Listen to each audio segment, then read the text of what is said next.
Hello, so I am super excited. I'm fangirling. I'm meeting a celebrity. I feel the same way. This is Clyde from Vibrant Soap. Hi, everybody. Now, I love your videos because I love color. And I love all kinds of color, but you actually gave me a whole new perspective on color. It never occurred to me to use a color wheel for my soap. And you actually walk everybody through how you figure it out, and then you show them how you use it in your soap. Yep. And it is so cool. I'm glad it comes out that way.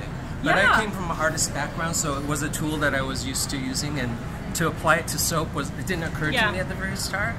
But I got the feedback that said, yeah, that really works. Because I didn't do that at first. Someone said, why don't you do a color tutorial? I did that, and then the feedback was, yeah, do more. So I do it regularly now. And those people, I think, that are intimidated by a big, long class in color theory, they just get a little bit just before the color is used. So I think it's in little, small amounts that have really resonated with people. Yeah, and I have chronic fatigue syndrome and fibromyalgia, so I have brain fog all the time, and I cannot absorb huge amounts. But when you present it in little tiny increments, and then I can eventually get it all put together, it was just like a light bulb moment for me. I'm glad that works out. So you were the first person I learned color, how to really use color. You know, it didn't occur to me before. I just was kind of throwing things together. Right. Oh, that looks nice. Oh, that license plate is pretty. I'll throw those colors Yeah. together. You know what I mean? Well, you know, at the same time, there's all these rules and colors and everything, but I don't want to take the joy away from people too that just experiment and just use color. So you use color, don't be afraid of it, but there are a couple things in theory that you should be aware of, like the color wheel tells you that colors across from each other, or they provide a lot of contrast, like purple and yellow, but don't mix them, because then you can get this muddy color. Otherwise, have fun, mix them. This is just, I'm thinking of the best advice I can give in a short amount of time. You use that color wheel and you look at the colors next to each other, mix to your heart's content, because you get all these random colors that aren't fresh out of the jar, that no one, that everyone else uses.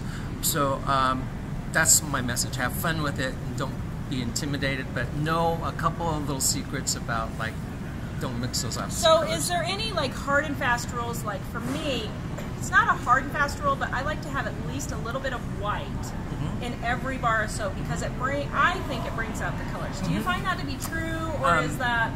I think that's partially true. I'm kind of pushing the envelope on that a little bit too. Okay.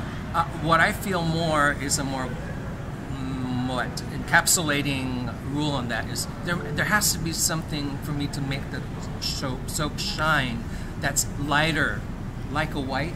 So if I don't use white in particular, to use a color that's very light, like a pastel, along with the darks, and then things start to pop.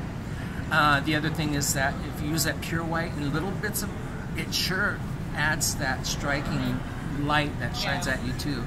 But so I'm expanding on that myself, because I used to always start off with the white base and add some color to it. But the next best thing is to have some color in there that approaches white, so that the brighter colors or the more intense colors can show. Okay, that makes sense. Now, have you done a lot of black soaps? I haven't. Or any black soaps? I haven't. Okay, because I made a spaceships, a solar system soap the other day, and I noticed I didn't have any really lighter colors in there, and I should have probably put something like a silver, or something like yellow, that kind of thing. There were more purples and dark reds and that kind of thing. So why would the darker colors, is it just the same theory that you just don't have that pop to bring out the other ones? The part of that theory is to have some kind of contrast to make the design pop. So majority of it is dark, then you need some middle and perhaps light values to kind of add a lot of depth to it. The only reason I shied away from the black is that I'm kind of I want to do everything, but branding is very important also. And I know that with the name of Vibrant Soap, that I want to have Vibrant Soap. It doesn't mean that I can't have a black one, because people are doing that great thing with that moon in the middle with the black around it. That's what I did, and I really want to do that.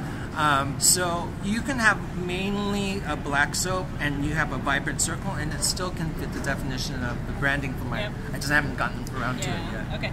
Is there a certain amount of maximum mica you should put, like per pound of oil, to get the most vibrant colors? Personally, I know that some people don't like that bleeding on the washcloth afterwards, so I'm agreeing with that. I like really bright colors. And what's your maximum? My maximum is to have something that's really intense and high in mica, but not the whole bar. So again, going to that thing of having a color that's really light in value, but you want that rich purple, have that rich color be a small part of that swirl. Oh, okay. The benefit will be you get this contrast, but the overall content of mica and the whole soap is still going to be relatively low. Okay. Rather than the example I'm talking about is to have a bar that's like intense orange, and you've got a swirl that's intense purple, and you've got everything in there with a ton of mica. I'm not that kind of soaper. I have nothing to, you know, I don't put anyone down about that too. But if you're concerned about that mica bleeding or something like that, then I would probably say use a lot in a small amount of the proportion of your soap. Yeah. Okay. Thank you so Sure, much, sure. guys. Go subscribe to Clyde. I love him. Vibrant Soap. The link is in the description below. Please like, subscribe, and share to us. And visit us at livingonadime.com. We'll see you guys later. Bye.